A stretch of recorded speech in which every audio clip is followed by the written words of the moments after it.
Hi students. I wanted to start this week with showing you where in the assessments tab you can find your multiple choice tests. So assessments and then multiple choice tests just here. Sometimes it appears labeled as midterm. That's just a default that it's set to, but the one that is available is the one that you should take.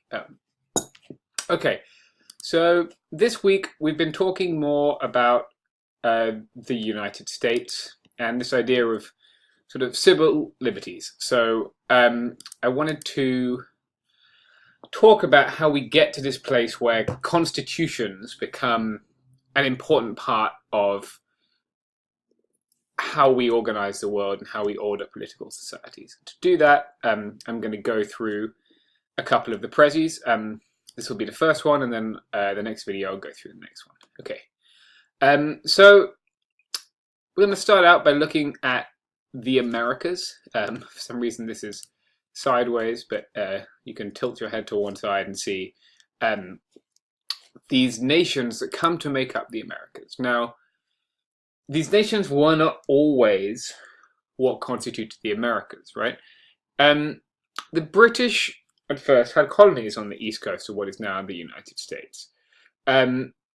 Various tactical failures in the U.S. War of Independence, or the American Revolution, lead to the British losing and a sort of incoherent alliance winning, which certainly doesn't represent everybody who lives in these colonies at this point.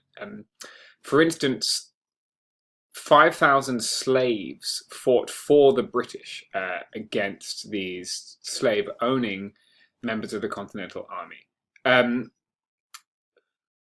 We can also look at the involvement of indigenous people. Indigenous tribes fought on both sides.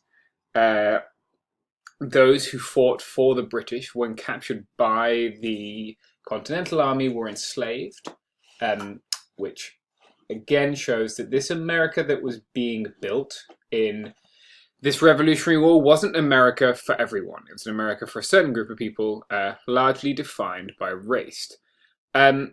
However, there was within that racial sort of qualifying group significant liberty. And this liberty was defined by constitutions. Constitutions are documents that lay out the rules which a state has to play by. They define the relationship between branches of the state and between the state and the individual. And it's these constitutions that come to be this really important idea in defining modern political systems. So the United States didn't start with the constitution that we have today. Congress had only one vote per state.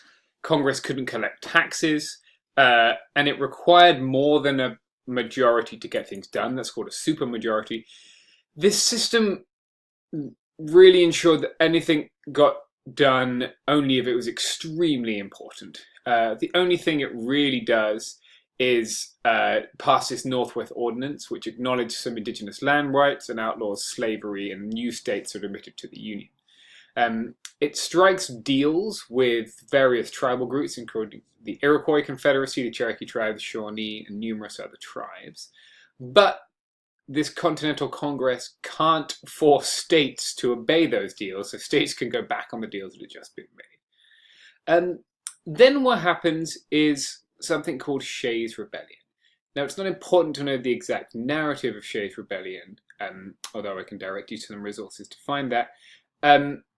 What it does show is that this system puts at risk property. It shows that with too much liberty and the inability of the state to control individuals, those individuals can use that liberty to put at threat property. And the state has always at its core been about protecting property, protecting private property, right? Noam Chomsky says that the state exists to protect property from the majority. And it's challenging to disagree with him, although I'm sure some of you will. The United States Constitution, then, is an attempt to balance this need to protect property with the desire to preserve individual liberty. And that's what all constitutions do. They compromise what we give to the state and what the state keeps for itself. The US Constitution, when it's framed, has to draw on political philosophy in order to decide what rights it's going to give to individuals and what rights it's going to keep for the state. So John Locke equates liberty with property, and therefore slaves are seen, or in his conception, slaves are seen as property, not as individuals with their own liberty. And the US Constitution really aims to protect that property, and in doing so, by not taking property away from the people, to give them liberty. It is a much more rigid document than the original Articles of Confederation. It outlines more clearly more aspects of the relationship between the state and the individual, between the various branches of the state. And it's a lot less flexible. It sets out what this relationship is going to be rather than setting out how we're going to decide what this relationship is going to be. There are compromises as a result. One of these important compromises is who should be counted, right? Slave owning states want states to be counted when assigning representation to states. Non-slave owning states do not. This is because if we don't count the slaves, then the states in the slave owning South will have very few representatives in the House of Representatives because the slaves make up a large part of their population. If we do count them, they will have very, very many, but these people won't be able to vote. So they'll be represented, but their interests will not be represented. Or there will be more representatives because they are there, but they won't be directly represented. And they come up with the 3/5 compromise, right, where slaves are represented, but lesser than free men. 60% of free men. Again, this goes to show that this constitution is couched in terms of liberty, in terms of individual freedom, but that individual freedom isn't for everybody. It's only for certain people. So most of the northern states had outlawed slavery from 1777 to 1804. But that didn't mean that slaves weren't held. Often they were held. Either in secret, or in some cases slaves couldn't be traded, but they could be held until they died. However, there was a massive increase in free people of colour, from 10,000 in 1776 to 200,000 by 1810. Now, change comes in part because it's seen as economically viable. It doesn't make sense to hold slaves unless you have plantation agriculture, really. That plantation economy relies on slaves, but this talk of liberty certainly does make a difference. People become aware that we can't talk about liberty on one hand and remove it from people on the other. So this rhetoric does have teeth, even for the people who aren't represented in this constitution. Now, one of the theories of the US Constitution, put about by Beard and others, is that it's designed to decrease these radical economic tendencies, particularly among people who owed money. Beard basically contends that the Constitution is designed to stop democracy from preventing people, or stop democracy being used by people to get out of paying their debts. He says, and I quote, "It's essentially an economic document based upon the concept that the fundamental private rights of property are anterior to government and morally beyond the reach of popular majorities." He says that the people who wrote the Constitution are a cohesive elite seeking to protect their personal property, especially federal bonds, which are shares of the government debt that you can buy, and their economic standing. He cites Shays' Rebellion as evidence for this. He traces a constitutional guarantee that the nation would pay its debts to certain individuals such as George Washington, who wanted to have their debts refunded. I'm going to check how long we have on this video quickly.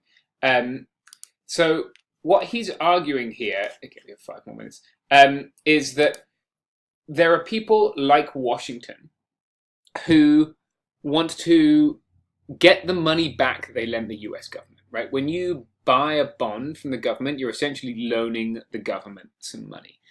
And what Washington and others want, he argues, is to make sure they get that money back. And so we can see evidence of them being what he calls a cohesive, that means a sort of unified elite, and their interests being represented.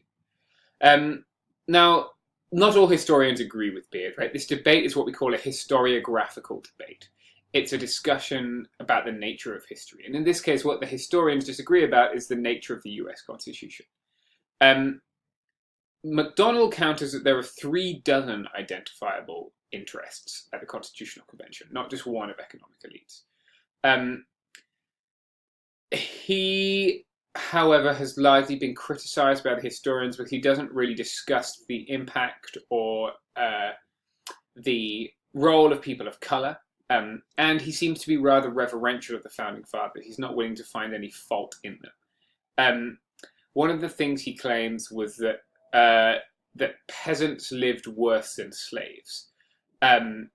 This is an extremely problematic claim because whilst there may have been similar levels of poverty, the suggestion that it is not important that somebody is owned by another person, that another person can take them away from their family and sell them at any time, and if that person has children, then the slave owner owns their children and can sell them in bondage somewhere else.